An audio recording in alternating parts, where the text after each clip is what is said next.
Actually, I should start by saying that modern slavery itself is a tiny bit of an unfortunate misnomer. And obviously nowadays, with slavery being abolished, we no longer have legal ownership, but what we now have is illegal control. So people are now trapped in modern slavery, or forced labor in instances that we'll be talking about.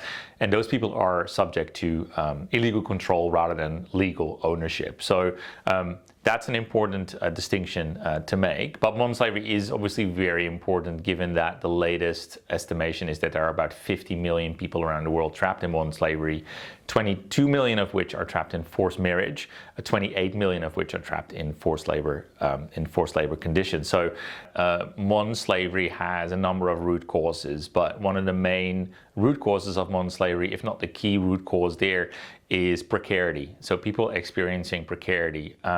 And that could be because they have no income or limited income. That could be because they are displaced for any type of reason, whether that is displacement due to rising sea levels, that can be displacement due to armed conflict, etc. Any type of precarity can add to people's risk of becoming trapped in a situation of modern slavery. Now, obviously, we've seen an explosion of electric cars on the road. Those require really large batteries. Now, one of the main components in those batteries is cobalt. Now, cobalt is a material that comes, 70% of the world's cobalt comes from the Democratic Republic of Congo, which is in itself a problematic area in many ways, but also in terms of labor standards. Now, as the world experiences that dramatic, demand for cobalt, we can see those conditions in the DRC actually rapidly deteriorate.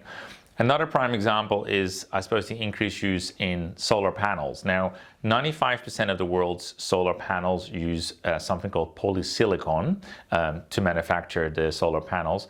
Now, 45% of the world's polysilicon comes from Xinjiang in China. Now, Xinjiang in China is problematic mainly for the reason that we've seen widespread reports of government-run internment camps in which the Uyghur Muslim minority is being forced to perform.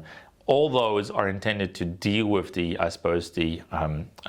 climate emergency, with the climate crisis, but inadvertently, due to the increased demand for those goods and the materials that are used to create those goods, we can obviously also see that that is linked to an increased risk of forced labor, unfortunately. Modern slavery, again, if seen as a country, would actually annually have more CO2 emissions than Canada, Germany, and the UK combined. It goes to the point of, if we address modern slavery, if we address this issue, if we make sure that we do not have these illegal activities, or at least try and stem these illegal activities to the best of our ability, we're also at the same time addressing climate change as well.